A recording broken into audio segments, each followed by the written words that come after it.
ये कहानी है कॉलिंस परिवार की, जो शुरुआत से ही बहुत अमीर थे, लेकिन एक चुड़ैल के श्राप के कारण कॉलिंस परिवार की आने वाली पूरी जनरेशन आज खतरे और मंदी में जी रही है। इस कहानी की शुरुआत होती है सन 1760 से, जहां कॉलिंस परिवार मछली का नया बिजनेस चालू करने जा रहा है। जहां छोटे बार्नबस कॉलिन को वहां खड़ी एक छोटी बच्ची एंजेलिक देख रही सोच रही थी कि काश मेरी लाइफ भी ऐसे ही होती, लेकिन उसकी माँ उन्हें इस तरह घूरने से मना करती है। फिर समय बीतता है और मछली का बिजनेस करते हुए उन्हें अच्छा मुनाफा होने लग गया था। तो कॉलिंस ने उन्हीं पैसों से एक विशाल घर बनवाया जो बहुत आलीशान था, और वहीं वो छोटी बच्ची एंजेलिक अब बड़ी हो चुकी थी, जो कॉलिंस के यहाँ एक नौकरानी थी। लेकिन वो चाहती थी कि बार्नबस कॉलिंस उससे शादी कर ले, क्योंकि उसे अमीर बनने की चाह होती है। लेकिन बार्नबस उससे शादी करने से मना कर देता है, क्योंकि वो और किसी को पसंद करता था। और फिर हमें पता चलता है कि एंजेलिक एक चुड़ैल है, और वो अपने काले जादू से पहले बार्नबस के माता पिता को मार देती है। और फिर उसे पता चलता है कि वो उसे छोड़कर जोसेट नाम की लड़की से शादी करना चाहता था। फिर एंजेलिक उस पर भी अपना काला जादू कर देती है, जिससे वो अब उसके काबू में थी, और जोसेट अब खुद को मारने के लिए खाई की ओर बढ़ रही थी। और बार्नबस भी उसके पीछे उसे बचाने भागता है, लेकिन वो उसे बचा नहीं पाता और वो खुद भी खाई में गिर जाता है, क्योंकि उसकी जिंदगी में अब कुछ भी नहीं बचा था। लेकिन वहां गिरने के बाद भी वो देखता है कि वो अभी तक मरा नहीं है, क्योंकि एंजेलिक ने उसे श्राप से एक वैम्पायर बना दिया था, ताकि वो हमेशा इस दुख को झेलते रहे। अब एंजेलिक को ये भी पता चल गया था कि बार्नबस कभी उसका नहीं हो पाएगा, तो वो सारे गांव वालों को बार्नबस के खिलाफ कर देती है, ये बोलकर कि ये एक हैवान है, और उसे एक कॉफिन में बंद कर जिंदा ही दफना दिया जाता है। और अब सदियों बीत जाते हैं, जहां हम सन 1972 में देखते हैं कि जोसेट का एक नया जन्म हुआ है, और वो नौकरी की तलाश में है। और फिर रास्ते में वो एक राहगीरों से लिफ्ट लेकर सीधा कॉलिंस के घर पहुंचती है, जहां उसे जॉब का पता चला था। लेकिन वो आलीशान घर अब एक उजाड़ और सुनसान था। और फिर उसे वहाँ एक नौकर मिलता है, और वहाँ एक बूढ़ी नौकरानी होती है। और फिर वहाँ एंजेलिक की नजर बार्नबस की ओर जाती है, और वो उसके बारे में पूछने लगती है। फिर वहाँ अचानक एलिजाबेथ कॉलिंस आ जाती है, जो इस घर की मालकिन थी, और वो उसे बताती है कि यहाँ 200 से ज्यादा कमरे और बैठक रूम है, जहाँ वो जाते भी नहीं है। खैर, वो अब उससे उसकी जॉब के बारे में बताती है, जो उसके भाई के बेटे डेविड को संभालने की थी, क्योंकि डेविड की मां खाई में कूदकर खुदकुशी कर ली थी, और डेविड के पिता इस सदमे से बाहर नहीं आ सके, तो उनका 3 सालों से इलाज चल रहा था। अब एलिजाबेथ की बेटी कैरोलिन से मिलती है, जिसका बर्ताव काफी अजीब था, जो ज्यादातर एक बंद कमरे में ही रहा करती थी। अब रात में वो डिनर कर रहे होते हैं, तभी विक्टोरी, जो अपने आप को विक्की कहलाना पसंद करती है, वो रोजर कॉलिन से मिलती है, जो काफी अकड़ू होता है। तभी पीछे से चादर ओढ़े कोई आता है, जो रोजर का बेटा डेविड था, और वो वहाँ विक्की को दरअसल डराना चाहता था। और फिर वहाँ विक्टोरिया डॉक्टर जूलिया से भी मिलती है, जो काफी ज्यादा ड्रिंक किया करती थी। तभी वहाँ विक्टोरिया एलिजाबेथ को पूछती है कि उनका क्या बिजनेस है, तो वो बताती है कि उनका सी फूड का कारोबार है, जो मंदी में चल रहा है। फिर कैरोलिन डेविड की बेइज्जती करते हुए बोलती है कि हाँ, बंद पड़ी हुई कुछ बोट्स है, जिसके नीचे डेविड की माँ है। लेकिन डेविड बोलता है कि मेरी माँ मरी नहीं है, क्योंकि वो हमेशा उससे बात करता है। और फिर विक्टोरिया भी उसका साथ देते हुए बोलती है कि हाँ, कुछ मायनों में हम भूतों को देख सकते हैं। लेकिन एलिजाबेथ को विक्की की बातों पर गुस्सा आ जाता है, और वो उससे वहीं चुप करा देती है। फिर रात में विक्टोरिया के पीछे चादर ओढ़े पीछे कोई था, और विक्की सोचती है ये पक्का फिर से डेविड ही है। लेकिन वो उसकी पिछले जन्म की जोसेट की आत्मा थी, जो उसे बताती है कि वो आ रहा है। और फिर अगले सीन एक जगह खुदाई का काम चल रहा होता है, और वो जगह वही थी जहां बार्नबस को जिंदा दफनाया गया था, और खुदाई करते हुए उन्हें उसका ताबूत मिल गया था। फिर बार्नबस बाहर आ जाता है, और वो सदियों से खून का प्यासा था, तो वो सभी को वहाँ अपना शिकार बना लेता है। लेकिन अब वो समय उसके लिए बहुत ज्यादा अलग था, और एक कार को आता हुआ देखकर वो सोचता है कि शैतान उसे नरक ले जाने आ रहा है। लेकिन वो कार उसके बगल से निकल जाती है। फिर उसे कॉलिन पोर्ट का रास्ता दिखाई देता है। फिर वो आगे मार्केट में वो शॉप्स और सिनेमा घर को देखता है, जो उसके लिए बिल्कुल नया और अजीब था। और फिर वो अपने पोर्ट से होते हुए अपने घर पहुंचता है, जहां वो अपने घर की इतनी बुरी हालत देखकर बहुत दुखी था। अब वो वहां के नौकर विली को अपने काबू में कर लेता है, और उससे सब कुछ पता लगवा लेता है कि ये कौन सा साल है और कॉलिंस के कितने लोग यहाँ रहते हैं।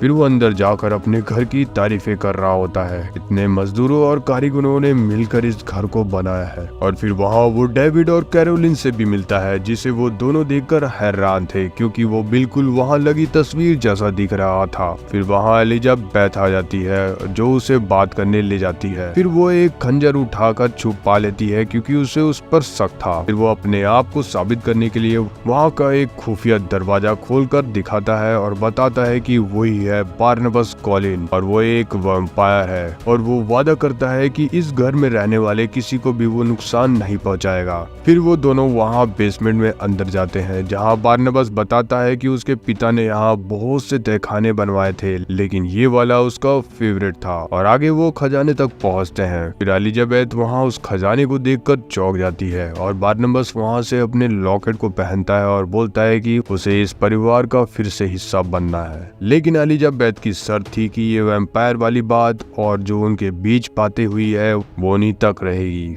फिर डिनर में वो वहाँ सबसे मिलता है और बारनबास वहाँ बताता है कि यहाँ चांदी की चीजें गायब की जा रही है क्योंकि अगर ये चांदी होते तो उसके हाथ जल गए होते। लेकिन एलिजाबेथ इस बात को घुमाकर बोलती है कि हाँ, बारनबास को मेटल से एलर्जी है। उसके बाद एंट्री होती है विक्टोरिया की, जिसे देखकर बारनबास को अपने प्यार जोसेट की याद आ जाती है। फिर एलिजाबेथ अपने बिजनेस के बारे में बताती है कि उनके बिजनेस की बहुत बुरी हालत है क्योंकि एनजी नाम की एक बिजनेस वूमेन ने पूरे एरिया पर अपना कब्जा किया हुआ है। फिर बारनबास बोलता है कि फिर ठीक है, मैं वहीं से शुरुआत करूंगा, मेरे लिए घोड़े तैयार किए जाए। लेकिन एलिजाबेथ बताती है हमारे पास घोड़े नहीं है, कुछ कार्स है। और आगे हम एनजी को देखते हैं जो वही चुड़ैल एंजेलिक थी जिसने पूरे कॉलिंस परिवार को बर्बाद करने में कोई कसर नहीं छोड़ी थी, जो अब बहुत ज्यादा अमीर थी। और फिर उसे अपनी फैक्ट्री में उसके वर्कर से पता चलता है कि उनके काम वाली जगह पर उन वर्कर्स को किसी ने उनके गले काट कर मार दिया है। फिर एंजेलिक को पता चल गया था कि अब बारनबास आजाद हो चुका है, तो वो फौरन उसके घर आ पहुंचती है जहां वो बारनबास से मिलती है। फिर बारनबास उस पर अपना गुस्सा जाहिर करता है और उसे मारने आगे बढ़ता है, लेकिन फिर एंजेलिक उसे याद दिलाती है कि वो एक वैम्पायर है जो धूप के आगे बेबस है और वो वहां से चली जाती है। फिर बारनबास एंजेलिक के बारे में एलिजाबेथ को सब कुछ बताता है और खुद को बहुत ज्यादा बेबस मान रहा होता है। लेकिन वहाँ एलिजाबेथ उसे हौसला देते हुए बोलती है कि तुम एक बारनबास हो जिसने पहले भी अपने घर को संभाला था।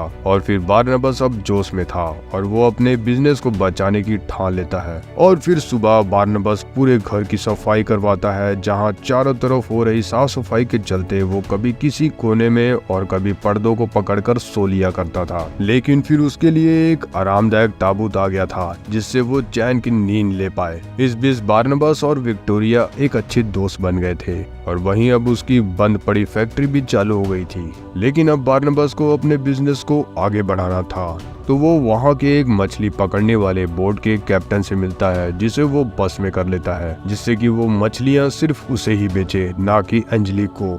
और वो वहाँ के सारे बोट के कैप्टन को अब बस में कर लेता है। अब एक रात बारनबास अपने खजाने से कुछ लेकर आ रहा होता है जिसे वहाँ रोजर ने देख लिया था। और फिर आगे डॉक्टर जूलिया को बारनबास की कुछ हरकतें बहुत अजीब लगती है, तो वो उसे चेकअप के लिए ले जाती है। और वो एक साइकेट्रिस्ट थी, तो वो उसे हाइप्नोटाइज करती है जिससे उसे पता चल गया था कि वो एक वैम्पायर है। और वो फौरन एलिजाबेथ से बात करने जाती है, लेकिन एलिजाबेथ उससे बोलती है कि वो तुम्हारे लिए एक इंटरेस्टिंग सब्जेक्ट है, तो तुम उस पर ध्यान दो और इस राज को किसी को ना बताने के लिए बोलती है। फिर आगे बारनबास अब कैरोलिन से बात करता है कि वो विक्टोरिया को इम्प्रेस कैसे करे, तो कैरोलिन उसे बताती है कि पहले तुम ये महाराजा जैसे दिखने वाले लुक को बदल लो और कुछ आम लोगों की तरह रहना सीखो। फिर बारनबास अब रात में मुसाफिरों के बीच बातें कर रहा होता है कि वो अपने प्यार को कैसे इम्प्रेस करे, क्योंकि उसके समय में अपने प्यार को पाने के लिए उन्हें उनके पिता को पैसे और बकरियां देनी पड़ती थी।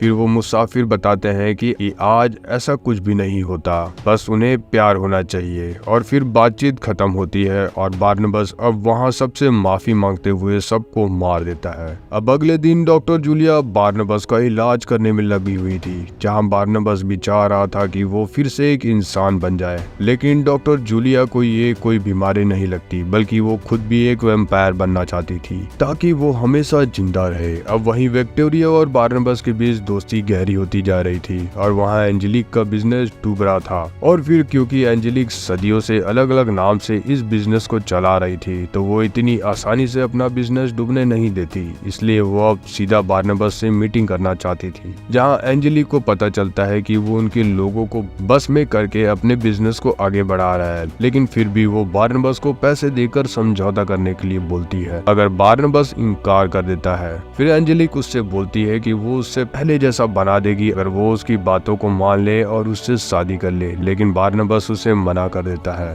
और फिर जाकर डॉक्टर जूलिया से अपना इलाज शुरू करवा देता है। डॉक्टर जूलिया उसका ब्लड क्यूर करने की कोशिश कर रही है लेकिन उससे कोई भी फायदा नहीं होता। फिर आगे अब बारनबास अपने घर में एक आलीशान पार्टी रखने के लिए बोलता है और उसी पार्टी के बीच उसे पता चलता है कि रोजर कॉलिंस परिवार में गद्दारी कर रहा है। खैर फिर वो विक्टोरिया से मिलने जाता है, जहाँ विक्टोरिया उसे अपने बचपन के बारे में बताती है, जहाँ उसके माँ बाप ने उसे एक पागल खाने भेज दिया था क्योंकि बचपन में वो भूतों से बात किया करती थी जिसका असली नाम मैगी था। और वहाँ बात करते हुए वो दोनों एक दूसरे से प्यार का इजहार करते हैं। लेकिन उसी दौरान वहाँ एंजेलिक आ पहुंचती है और उसने इन दोनों को वहाँ एक साथ देख लिया था। और फिर अगली सुबह बारनबास डॉक्टर जूलिया से मिलने जाता है ताकि वो जल्द से जल्द इंसान बन सके। लेकिन वहाँ वो देखता है कि डॉक्टर जूलिया ने बारनबास का ब्लड खुद पर चढ़ाना शुरू कर दिया था और वो भी एक वैम्पायर बन रही थी। फिर बारनबास उसे ऐसा करने और उसे धोखा देने के लिए उसे मार देता है और अपने नौकर विलीज के साथ मिलकर उसे एक पत्थर से बांधकर समुद्र में फेंकवा देता है। और फिर वो रोजर को कॉलिंस परिवार को धोखा देने के लिए यहाँ से चले जाने के लिए बोल देता है। और डेविड फिर अपने पापा के जाने से दुखी था और जाते वक्त उस पर ऊपर से झूमर गिरने वाला था। तभी बारनबास तेजी से आकर उसे बचा लेता है। फिर वहाँ सबको पता चल गया था कि बारनबास एक वैम्पायर है। वहीं फिर बारनबास एंजेलिक को बोलने जाता है कि उसे अपने श्राप से मुक्त कर दे, लेकिन वो ऐसा नहीं करती और उसे एक ताबूत में कैद कर लेती है और उसकी फैक्ट्री को भी बर्बाद कर देती है। और वो उससे बोलती है कि वो उसके परिवार और उसके चाहने वालों सबको मार देगी। अब बारनबास को लग रहा था कि फिर से वो कई सदियों तक यहाँ पर कैद रहेगा, लेकिन फिर अचानक वहाँ डेविड आ जाता है जिसे उसकी माँ की आत्मा ने वहाँ भेजा था। और फिर डेविड बारनबास को वहाँ से आजाद करवा लेता है। और फिर एंजी सबको बारनबास का एक रिकॉर्ड किया हुआ टेप सुनाती है जिसमें वो बता रहा है कि उसने कितने लोगों की जान ली है। और फिर सभी लोग अब कॉलिंस परिवार के खिलाफ हो गए थे और वहाँ एंजेलिक पुलिस लेकर आ जाती है।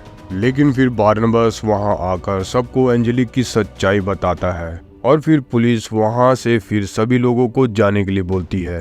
फिर वहां बारनबास और एंजेलिक की फाइट होती है जिसमें बारनबास उसे उठाकर ऊपर फेंक देता है, जिससे वो सीधा कैरोलिन के कमरे में पहुंच जाती है, जहां हम देखते हैं कि कैरोलिन एक वेयरवुल्फ है और अब एलिजाबेथ भी उसे बंदूक से मारना शुरू कर देती है। फिर एंजेलिक ने अपने जादू से पूरे घर में एक तरह से जान डाल दी थी, जिससे पूरे घर की मूर्तियां अब जागने लग गई थी। जहां फिर कैरोलिन भी आकर अब एंजेलिक पर हमला कर देती है, लेकिन एंजेलिक से वो जीत नहीं पाती। और फिर पता चलता है कि एंजेलिक ने ही उसे बचपन में एक वेयरवुल्फ बनाया था और डेविड की माँ को भी उसे ने मरवाया था। और फिर एंजेलिक डेविड को भी मारने आगे बढ़ती है, लेकिन वहाँ डेविड की माँ की आत्मा आ जाती है और वो आकर वहाँ जोरदार दहाड़ लगाती है, जिससे एंजेलिक बुरी तरह घायल हो जाती है। फिर एंजेलिक बारनबास को बताती है कि वो सच में उससे बहुत ज्यादा प्यार करती है और वो अपना दिल निकाल कर उसे देते हुए मर जाती है। और फिर बारनबास को अब विक्टोरिया का ख्याल आता है और वहाँ डेविड की माँ उसे बताती है कि वो खाई की ओर गई है खुदकुशी करने। फिर बारनबास जाकर उसे रोक लेता है, लेकिन विक्टोरिया चाहती थी कि वो उसे अपने जैसा वैम्पायर बना दे ताकि वो एक साथ रह सके, लेकिन बारनबास उसे अपने जैसा बनाकर तकलीफ नहीं देना चाहता था। विक्टोरिया खाई में कूद जाती है और बारनबास को ना चाहते हुए भी उसे अपने जैसा बनाना पड़ता है और अब विक्टोरिया भी एक वैम्पायर बन चुकी थी। और वहीं अब कॉलिन का घर पूरी तरीके से जल चुका था, लेकिन फिर एलिजाबेथ बोलती है हम फिर से हमेशा की तरह एक नई शुरुआत करेंगे। और वहीं डॉक्टर जूलिया समुद्र के अंदर जाग गई थी और यहीं ये कहानी खत्म हो जाती है। तो इस तरह की और कहानियों के लिए चैनल को सब्सक्राइब करें और कहानी अच्छी लगी हो तो लाइक एंड शेयर करें। तो मिलते हैं किसी और कहानी में।